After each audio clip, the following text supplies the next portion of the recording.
Why has Miley Cyrus's family completely broken apart? Why are people dragging Kid Rock all of a sudden? And what did Michael Cera have to do to land his role in the Barbie movie? Alright, so there is a lot of family drama going on with Miley Cyrus, and at this point it seems like it's gotten very bad. Over the weekend, her mom Tish Cyrus and Prison Break actor Dominic Purcell got married. They said "I do" in front of friends and family, including Miley Cyrus, around 4 months after announcing their engagement. On Saturday, they exchanged vows in an intimate poolside wedding hosted in Malibu. Tish had Miley by her side as maid of honor. Her son Trace and daughter Brandy were also part of the ceremony. She looked beautiful in photos from the event, wearing a long white dress complete with a veil and a bouquet of flowers. There were also white petals strewn all across the venue. The bridesmaids wore icy blue and Miley opted for a one-shouldered dress. The wedding comes 1 year after Tish Cyrus filed to divorce Billy Ray. They were married for almost 30 years. The former couple also filed for divorce in 2010 and 2013, but both times they managed to work it out and get back together. In a joint statement, they said, "It is after 30 years, 5 amazing children, and a lifetime of memories, we have decided to go our separate ways, not with sadness but with love in our hearts. We have grown up together,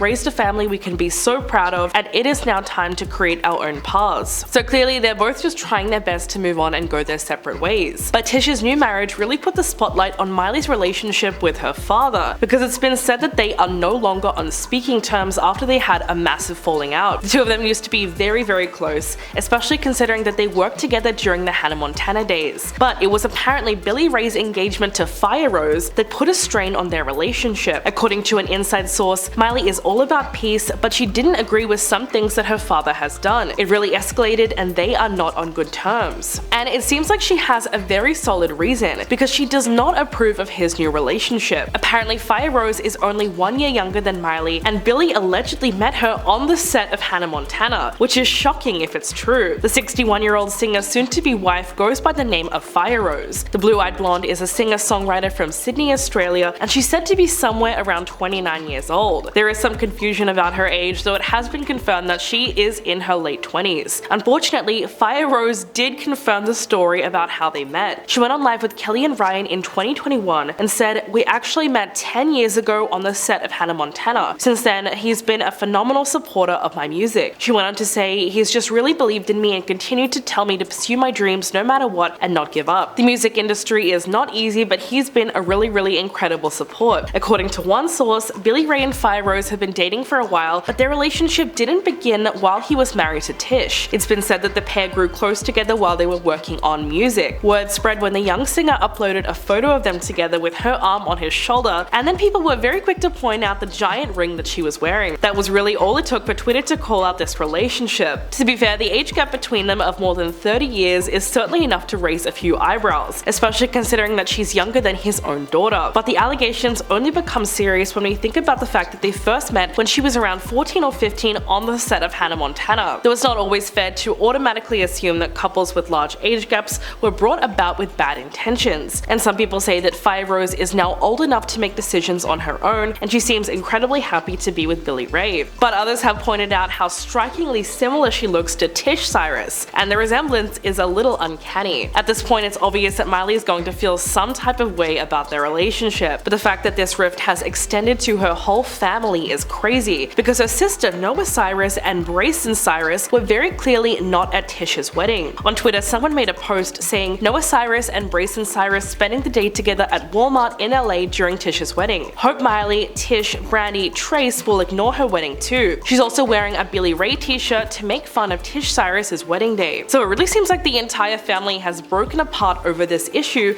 and the kids are taking different sides, which is incredibly sad to see. Alright, now why are people making fun of Kid Rock all of a sudden? Well, over the weekend he was spotted drinking Bud Light at a concert, just months after he went viral for destroying cases of beer with a firearm and went on a transphobic rant against influencer Dylan Mulvaney. But he seems to have gone back on that sentiment because he was recently photographed drinking a can of Bud Light at a Colt Ford concert in Nashville. It didn't take long for people on social media to start criticizing him and calling him a hypocrite for drinking Bud Light. On Twitter, someone wrote, "I am shocked to learn that Kid Rock is actually not super principled." Another person claimed that he has gone woke and even tried to backpedal on his original statement. What's really funny is that this isn't even the first time he's been called out online since posting that anti-trans video back in April. Shortly after that video went viral, an old photo surfaced of him drinking a Bud Light next to legendary drag queen Wanda. It was then that fans accused him of trying to stay relevant by generating fake outrage, when in reality, he was never all that bothered by drag queens and the LGBTQ community at large. When the beer brand made the decision to partner with a very popular trans influencer, there was a lot of backlash. Dylan Mulvaney made the announcement to her 1.7 million Instagram followers and showed everyone that she had received a personalized Bud Light beer can. In the video, she was sitting next to multiple cans of Bud Light while dressed like Audrey Hepburn's character in Breakfast at Tiffany's. She said, "This month I celebrated my day 365 of womanhood, and Bud Light sent me possibly the best gift ever,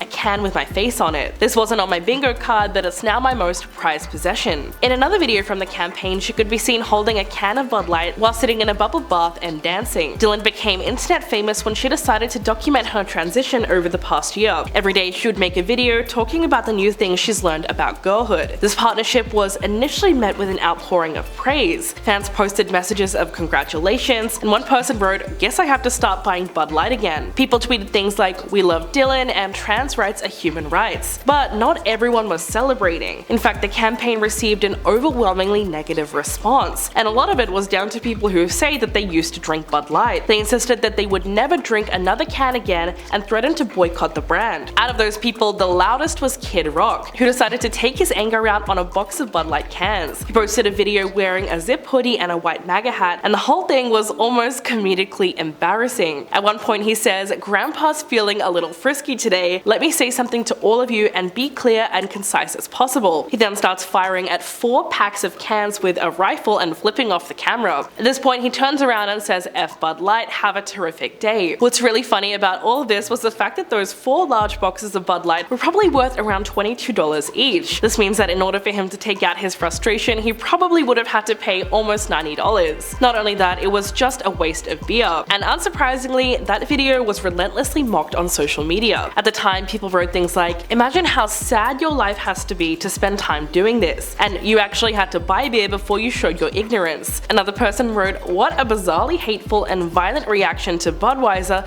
partnering with a trans activist. The man needs serious help." Others pointed out that Kid Rock's very own steakhouse currently serves Bud Light and Bud Light Lime. While this was going on, he was also being condemned by Howard Stern, who said he was confused about why someone would care so much about the partnership. He said, "I wish I could call Kid Rock and have him come on the show and just tell me, why are you so upset about this? How is this hurtful? I don't know why he got so upset." So there was quite a lot of mixed reactions coming out of all of this, and it was surprising how big the issue turned out to be. But in this case, Kid Rock might have just proved that boycotts can't last forever, and at that moment he might have just wanted to drink a beer more than anything else. So really, it was never that deep. Moving on, you have to hear the story about how Michael Cera landed his role in the Barbie movie. Apparently, he wanted to play Allan so bad that he personally emailed director Greta Gerwig. In a GQ interview that took place before the writer's strike came into effect, he talked about his very last-minute casting and how it came to fruition. Michael said, "My manager got a call checking on my availability for it, and he called me and he said, 'I got a call about this movie, it's the Barbie movie, Greta Gerwig's directing it, and it's filming in London for 4 months or something.' I told them, 'You probably wouldn't want to do it because you probably don't want to go to London.'" Michael was shocked and immediately asked his manager to call them back. He was worried that he blew his chances of being in the movie, so at this point he was incredibly stressed. Seeing that his manager told him he might not want to do it because of where they were filming, Michael then revealed that he somehow got Greta's email address and personally contacted her to bag himself the role. She then sent him a Zoom link almost right away, and the two of them talked about the part from there. Michael said that at this point he was super desperate to be a part of the movie, so he was extremely relieved that his manager didn't blow his chances, and he really does play a special character. While the Allan doll is a one-of-a-kind character in the Barbie world, there are variations on the doll when it comes to the toys. Allan was first introduced in 1964 alongside Barbie's sister Skipper. The wedding day Allan doll married Barbie's friend Midge, who's played by Emerald Fennell in the movie. And what's really interesting is that Allan and Midge are the only married dolls in the Barbie toy line. Besides serving as a contrast to Ken's fragile masculinity, the character of Allan also resonated a lot with members of the trans community. In the movie, Allan is portrayed as a man, but his role in Barbieland mirrors the experiences of trans and non-binary people. When the film came out, tons of trans creators praised the character, considering that he's someone who doesn't really fit into the binary of Barbie and Ken,